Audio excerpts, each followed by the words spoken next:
Oke coy, jumpa lagi dengan Backend Magang, stay humble dan tetap semangat untuk terus belajar layaknya anak magang. Dan ini seperti biasa ya, sebelum kita mulai saya ucapin dulu terima kasih buat semua teman-teman yang udah support Backend Magang sejauh ini dengan subscribe, like, dan share. Dan saya harap juga yang lagi pada nonton itu ya sehat-sehat terus dan lancar-lancar terus karirnya ya. Oke, jadi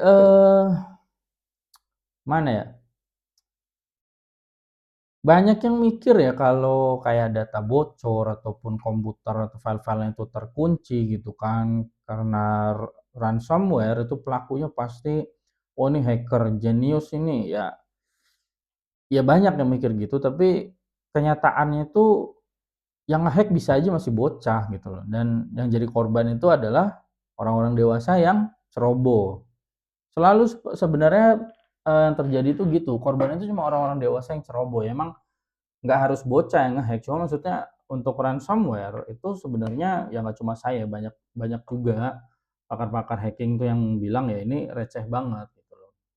Jadi intinya sih di video kali ini kita bakal bahas, isu yang cukup serius ya, namun ironisnya tuh penyebabnya tuh sederhana, yaitu si ransomware tadi gitu loh. Jadi kita bakal kupas, ya tuntas ya dari jenis-jenisnya, gimana cara kerjanya itu kan, dan kenapa serangan ini sebenarnya itu sangat-sangat mudah buat dicegah gitu loh, kalau aja kita itu lebih waspada, kira-kira sih seperti itu ya. Jadi, biar nggak banyak cincong, kita langsung aja, let's get it on. Please like, share, comment, and subscribe.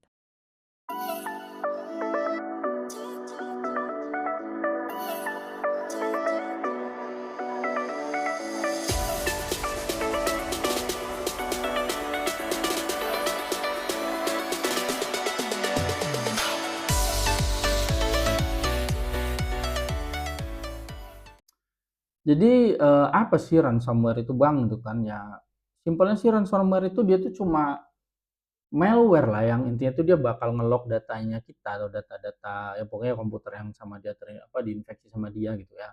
Ya terus nanti kita yang jadi korban itu, eee, disuruh bayar gitu buat ransom gitu, buat tebusan gitu kan, buat balikin aksesnya seperti itu.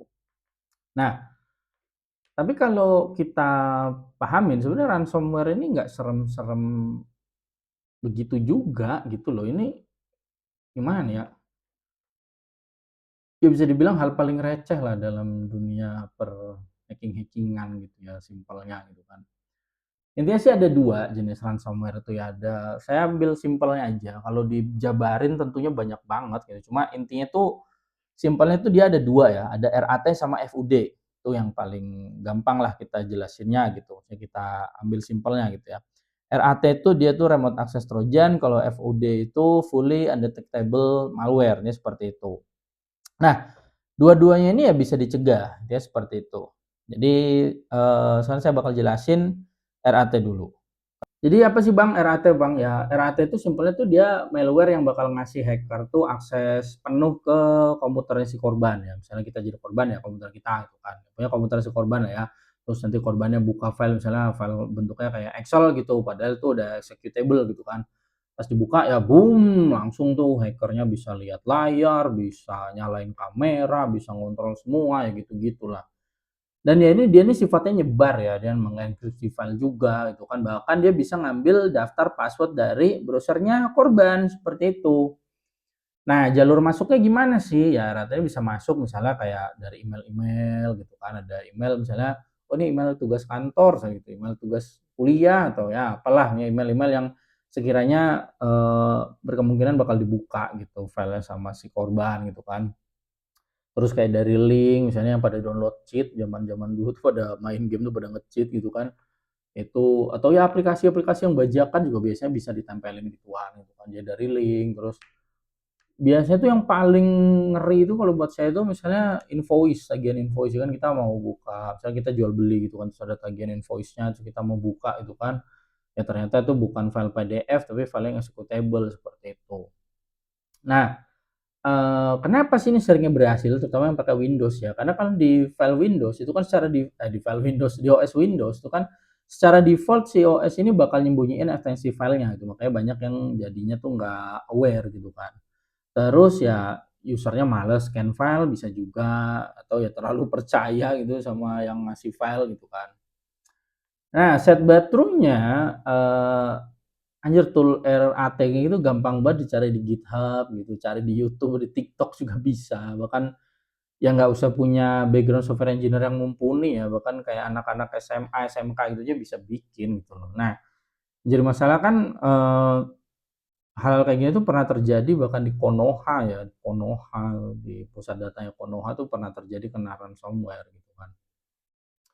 Ya kenapa bisa kena gitu kan ya, karena ini sebenarnya gini ya, yang RAT ini dia ada kelemahannya ada, karena dia kelemahannya itu apa, yang paling signifikan simpelnya ya, si RAT ini, dia tuh gampang banget kedeteksi antivirus, bahkan sekedar Windows Defender, gitu. Jadi kenapa bisa kena, ya kemungkinan terbesar ya user-nya klik sembarangan gitu kan. Jadi kayak gimana sih kita bisa mencegah ya lihat nama file asli gitu kan, terus, jangan buka lampiran atau attachment sembarangan, jangan disable UAC ya, UAC itu user account control. Jadi ini apa ya, keamanan bawaan lah, kayak di Windows ada gitu kan. Ya UAC ini dia tuh, tugasnya simpelnya buat mencegah perubahan yang nggak salah gitu kan yang terjadi di komputer kita, gitu, di komputer korban gitu ya. Jadi saat suatu program itu apa ya, melakukan perubahan sistem penting itu kan, misalnya install software gitu kan, terus ada ngubah registry, terus ada modifikasi file gitu kan. Nah, OS ini bakal nampilin pop up konfirmasi dulu gitu loh. Nanti dia bakal minta persetujuan si user atau hak administratornya gitu kan. Ya kalau kita main asal-asal aja nggak ngecek dulu atau bahkan si UAC-nya nih di disable ya, ya udah bisa wassalam gitu loh. Dan tentunya ya jelas karena tadi saya bilang kan dia ini gampang banget kedeteksi antivirus bahkan Windows Defender, ya udah pakai antivirus dong ataupun pakai firewall gitu kan. Bila perlu pakai sandbox lah, ini seperti itu. Nah, seperti tadi ya yang jadi masalah kan, Konoha ini pernah kena gitu kan, ransomware seperti ini ya. Eee, Seperti saya bilang tadi ini gampang banget terdeteksi sama antivirus, kok ya nggak ada antivirusnya apa gitu kan, jadi masa sih nggak ada antivirusnya gitu kan. Atau misalnya antivirusnya kok dimatiin, seperti itu. Atau misalnya gini ya, kecuali ini masuknya lewat remote desktop misalnya. Ya oke lah kalau misalnya masuknya dari remote desktop gitu kan, karena kalau dari jalur ini ya si pelaku tuh bisa matiin, antivirusnya gitu, karena dia udah masuk ke remote desktop-nya. Cuma kan kalau sampai memang skenario hal seperti itu yang terjadi gitu ya, di mana pelaku tuh masuk lewat remote desktop, ya kan jadi timbul pertanyaan yang lain gitu loh, apa ya security standarnya nggak ada gitu kan, apa ya, apa namanya, ada atau nggak tapi nggak dijalanin, kan jadi banyak pertanyaan ya buat Konoha gitu. Walaupun udah lewat sih, saya udah pernah ribut-ribut, apa ya, udah pernah apa sih istilahnya itu unek-unek ini di LinkedIn, di story juga Instagram, cuman ini ada request ya, pengen dibahas lagi, udah saya bahas gitu kan. Intinya gitu, kalau ini emang terjadi apa ya, security standar itu nggak dijalankan gitu kan, atau ada tapi nggak di anu, nggak di sorry, security standarnya nggak ada atau ada tapi nggak dijalanin gitu kan ya. Jadi banyak pertanyaan gitu, karena yang paling simpel tuh, paling minim kan misalnya kita mau buat, lewat remote desktop itu kan paling minim kita bisa whitelist gitu kan, API-API tertentu aja yang bisa akses gitu loh. Ya karena kan kalau kita bicara Konoha yang pernah jadi apa, contoh lah kena kasus, ransomware ini tentunya kan harusnya punya dana yang cukup mumpuni ya buat pengamanan servernya seperti itu loh. Ya kira-kira gitulah untuk masalah RAT ya. Nah selain RAT tadi, jadi ini yang kedua tadi saya sebutkan ada RAT sama FUD ya, yang kedua tuh ada FUD, Fully Undetectable Malware gitu kan. Ya kalau yang FUD ini dia sifatnya emang lebih serem ya, dia lebih berbahaya, ini emang bahaya sih karena dia udah di-pack, dia udah dienkripsi gitu kan, atau di-obfuscate lah gitu kan, biar nggak kedeteksi sama antivirus gitu kan. Jadi ya intinya kenapa ini berbahaya, karena dia nggak bisa kedeteksi sama antivirus gitu. Jadi misalnya kita scan pakai antivirus, hasilnya mah clean, seperti itu. Ya cuma karena nggak bisa kedeteksi sama antivirus, hasilnya clean, nah pas dibuka, ya wassalam kayak gitu kan. Jadi FUD ini bisa masuknya gimana, ya dia misalnya ya sama ya, dia bisa disisipin gitu kan lewat file-file yang sekiranya dibuka sama korban, itu kan bisa tugas, bisa invoice, bisa presentasi itu kan, link-link juga, misalnya iklan-iklan download gitu kan, pas kita download mau video ada iklan-iklannya itu nggak sengaja mainnya ke-download terus kita buka itu kan, terus ada, ya dari USB juga bisa ataupun dari file-file bervirus yang filenya itu sukses nipu 70% antivirus misalnya kayak gitu. Nah, kayak gini nih bisa terjadi berhasilnya kenapa ya, kembali ke human error ya, kayak misalnya kita terlalu percaya sama antivirus, kita nggak ngecek, virus totalnya dulu gitu, terus kita ya langsung aja klik allow access gitu kan. Ya intinya sih yang versi FUD ini walaupun berbahaya tapi yang jadi masalah bikinnya tuh nggak susah gitu kan, ya kita bisa pakai tool kayak, PyFUD gitu, macam-macam lah banyak itu dicari di YouTube di mana itu banyak yang share caranya gitu kan. Terus kita bisa masukin payload dari Metasploit gitu kan, kita pakai, kita pack dianya pakai Cryptor, online gitu kan ya, dia bakal jadi FUD gitu. Nah, apakah ini nggak ada kekurangannya? Ada juga. Kekurangannya apa sih Bang? Ya kekurangannya yang paling signifikan aja ya, dia ini nggak gampang nyebar, dia nggak bisa nyebar, dia harus manual di-install-nya. Jadi kudu ada yang namanya pakai kayak social engineering, pakai phishing itu kan ya macem-macem lah pokoknya kan. Dan ini prosesnya juga lama ya, dia butuh waktu yang tepat buat dijalanin supaya nggak kedeteksi sama misalnya yang jagain server gitu, adminnya gitu kan, yang lagi bertugas gitu loh. Ya, kalau sampai jenis ini yang masuk ya jadi ada pertanyaan lagi nih kan buat, miminnya Konoha gitu kan, ya lagi ngapain gitu loh, ya seperti itu. Atau misalnya di komputer-komputer kita gitu bisa sampai kena ya kita ngapain, kita lihat nggak sih ada proses yang aneh gitu kan. Cara mencegahnya gimana? Ya cukup gampang, kita bisa ya scan file via virus total, ya virus total tuh coba aja dibuka ya biar lebih gampang daripada saya jelasin terlalu panjang. Kayaknya seeing is believing terus juga saya ngeliat juga pasti paham. Jadi virus total boleh dibuka. Terus bisa aja dia ngedisable autorun apa? Ya untuk cegah tadi kita bisa banget kita disable nih autoran dari USB gitu. Jadi misalnya ada USB masuk tuh nggak langsung di-autoran gitu kan. Terus jangan install program dari sembarangan sumber gitu kan ya.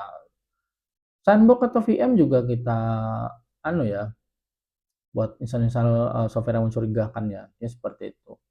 Nah, kenapa sih semua ini bisa terjadi? Jadi ya kembali lagi ya, kalau tipenya masih ransomware kayak gini, itu bukan karena hacker-nya yang pintar, tapi, kita sebagai user ataupun ya yang bertugas juga server, apapun itulah ya, intinya yang punya komputer gitu, karena lebih ke ceroboh aja. Jadi ini faktor human error aja sih gitu loh. Nah, ya misalnya kayak contoh kasusnya Konoha itu kan 2024 kemarin tuh ya katanya diserang ransomware, ya ya itu habis contoh-contoh kasusnya gitu kan.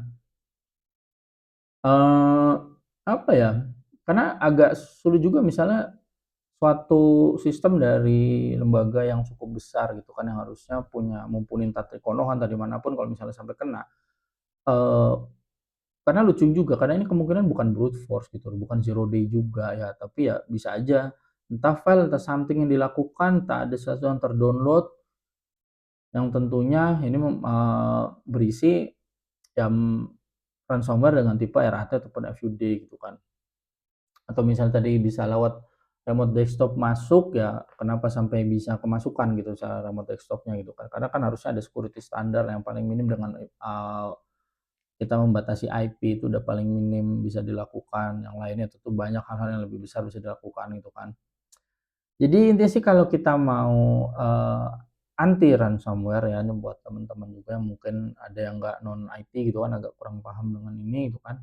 Intinya sih jangan buka file dari email yang mencurigakan, terus kita harus cek terus ekstensi file. Jadi, kalau bisa aktifin, hidden file extension-nya itu kan, terus ya tentunya, antivirus, firewall, sistemnya juga di-update gitu. Karena biasanya dia ini nyerang, sistem-sistem yang belum terperbarui gitu. Misalnya udah di-update sekian tuh ransomware-ransomware tipe sekian kena gitu kan. Nah, dia nyerang-nyerang yang belum belum ke-update kayak gitu.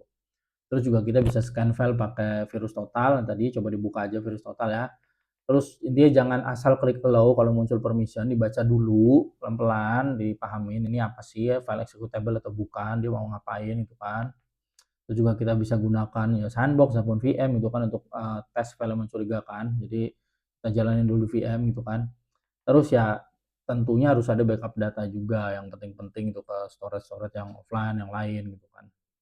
Ini sih ransomware ini cuma bisa menginfeksi kalau kita melakukan suatu kecerobohan, ada human error dari kita, entah kita sadari atau enggak. Jadi lebih baik untuk berhati-hati gitu. Dia jangan kasih kesempatan untuk ransomware ini bisa masuk apalagi sampai menginfeksi, seperti itu. Jadi intinya sih ransomware ini bukan kejahatan tingkat tinggi ya, ini, kombinasi dari malware yang bisa dibilang cukup simpel gitu ya, dan ya ada kecerobohan dari targetnya seperti itu. Jadi pokoknya jangan ceroboh, hati-hati, jangan biarin, keamanan data itu apa ya, ditentukan oleh kemalasan kita buat peduli sama data-data kita gitu ya. Ya intinya sih gitu aja lah ya, pokoknya ransomware ini cukup dihadapi dengan cara lebih berhati-hati karena ini nggak terlalu ribet sebenarnya. Jadi bukan hack yang apa ya, yang mengerikan, ini benar-benar bisa dibilang umumnya para hacker-hacker itu akan bilang ini cukup receh lah, seperti itu. Jadi kira-kira gitu aja masalah ransomware ini, mudah-mudahan ini bisa bermanfaat ya buat teman-teman semua, selalu bermanfaat ya. Dan ya, pokoknya jangan lupa support terus Backend Magang dengan subscribe, like, dan share. Dan ya terutama share ya, karena siapa tahu ada teman-teman kita yang lagi belajar sesuatu atau lagi ada problem tertentu yang mungkin aja bisa kebantu dari video-video saya, misalnya dari tutorial-tutorial yang saya kasih ataupun konsep-konsep yang saya jelaskan seperti itu. Dan ya pokoknya gitu aja, sekian dari saya. Terima kasih. Salam back end magang.